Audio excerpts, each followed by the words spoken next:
सात जन्मी ह्योच नवरा पाहिजे म्हणून वटपौर्णिमेला वडाच्या झाडाला प्रदक्षिणा घालायच्या आणि सोबत उपवासही करायचा.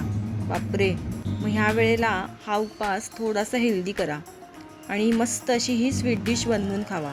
ही स्वीट डिश एकदम टेस्टी लागते आणि सोबत ती पौष्टिकही आहे.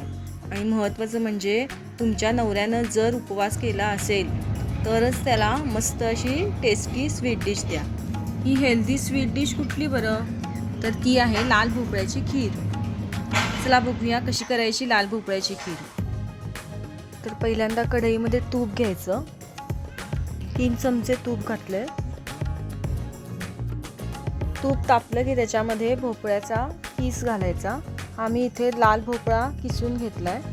आता हा चांगला भाजून घ्यायचा तुपावर, खमंग असा परतून घ्यायचा. भोपळा तुपात टाकला की लगेच त्याला पाणी सुटतं, तर ते पाण्याचा अंश जाईपर्यंत आपल्याला तो चांगला परतून घ्यायचा आहे तुपावर. 10 मिनिटं तो व्यवस्थित असा परतून घ्यायचा. आता हा भोपळा परतून झालाय. त्याच्यामध्ये आता दूध घालते. इथे 4 कप दूध घेतलंय. थोडंसं जास्त झालं तरी चालणारच आहे, कारण आपल्याला खीर बनवायची आहे, त्याच्यामुळे दूध नंतर ते आटवायचंच आहे आपल्याला. तर इथे मी 4 कप घेतलंय. तुम्हाला अंदाजानुसार जर थोडंसं जास्त घेतलं तरी चालेल. आता हे सगळं व्यवस्थित एकदा मिक्स करून घ्यायचं.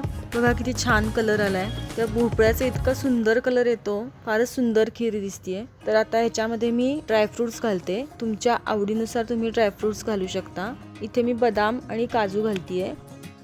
1/4 टीस्पून जायफळ पावडर आणि वेलची पावडर. हे सगळं एकदा व्यवस्थित असं मिक्स करून घ्यायचं आणि त्याला चांगली उकळी येऊ द्यायची आहे. मधनं हे हलवत राहायचं, म्हणजे खालनं दूध करपणार नाही. आता याला छान अशी उकळी आली आहे. आता ह्याच्यामध्ये गूळ घालते. तर गुळाऐवजी साखर जरी घातली तरी चालेल, पण शक्यतो त्यातल्या त्यात हेल्दी म्हणून मी गूळ घातलाय. 1/2 कप गूळ घेतलाय. एकसारखं हे सगळं मिक्स करून घ्यायचं आता. आणि गूळ त्याच्यामध्ये 5 मिनिटात विरघळेल आणि मग आपली खीर तयार होईल. तर बघा इथे आपली खीर आता तयार झाली आहे. मस्त अशी पौष्टिक आणि टेस्टी अशी ही खीर या वटपौर्णिमेला नक्की करून बघा.